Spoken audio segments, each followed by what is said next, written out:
அதான் நிறைய பேர் இருக்காங்களே தம்பி. நீங்க நிறைய இருக்கு, நான் சொல்லக்கூடாது. உங்களுக்கு தெரியலன்னா நான் தனியா வாங்க சொல்லி தரேன் யாரெல்லாம் கட்சி ஆரம்பிச்சிருக்காங்க. நீங்க நம்ம தம்பி நடிகர் கட்சி ஆரம்பிச்சிருக்காங்க. ஆனா அவரு கொஞ்சம் பேசத நீங்களே பார்க்கும்போதே சிஎம் அங்கிள் மாதிரி சிஎம் சார் அப்படின்னு கதை நம்ம சினிமாவில் பேசுற மாதிரி பேசாரு. கொஞ்சம் அகந்த அதிகமா இருக்கு வார்த்தையில. அந்த அகந்தை இருக்கக்கூடாது. என்ன தைரியத்துல அந்த அகந்தை வருதோ தெரியல. ஏன்னா கட்சி ஆரம்பிக்க சொன்னது புஷி ஆனந்துக்கு அமித்ஷா சொல்லி அது மூலமா தான் ஆரம்பிச்சதாட்டு. இப்போ அருண்ராஜ் பழைய இணை இயக்குனர் வருமான வரித்துறையில இணை ஆணையராட்டு இருந்தவர் அவங்கள இருக்காங்க.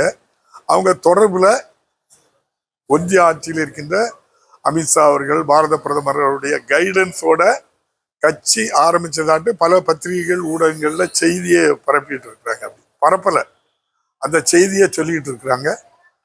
அவங்கதான் இவங்களுக்கு ஒய் பாதுகாப்பு இவங்க கேட்காமலே கொடுத்துருக்கதா சொல்றாங்க.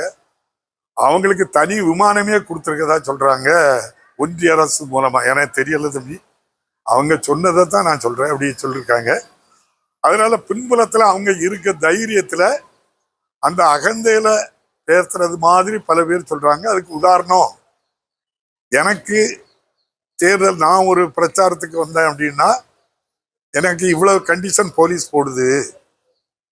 மாண்புமிகு பாரத பிரதமர் ஐயா மோடிஜி அவர்களையோ ஐயா உள்துறை அமைச்சர் அமித்ஷா அவர்களுக்கோ இப்படி நீங்க கண்டிஷன் போட முடியுங்களா? சிஎம் சார் போட்டு பாருங்களா அப்படின்னு சொன்னதுல இருந்தே தெரியுது அவங்க தான் இயக்குதாங்க இவருக்கு. அந்த வார்த்தையிலே அர்த்தம் இருக்கு. ஆனா அவருக்கு அரசியல் அடிச்சோடு தெரியலையோன்னு நான் நினைக்கிறேன். ஏன்னா பாரத பிரதமருடைய புரோட்டோகால் என்ன, உள்துறை அமைச்சருடைய புரோட்டோகால் என்ன, உங்களுடைய புரோட்டோகால் என்ன, இன்னைக்கு முதலமைச்சருடைய புரோட்டோகால் என்ன?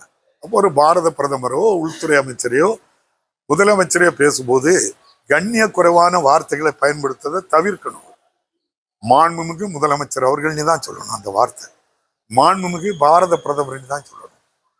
மாண்புமிகு உள்துறை அமைச்சர்னு தான் சொல்லணுமே தவிர அவங்கள அவருடைய பெயரை சொல்லி அளக்கக்கூடியக்கோ இந்த சினிமாவில் பேசுற மாதிரி டயலாக் எல்லாம் பண்றத மக்கள் விரும்பல.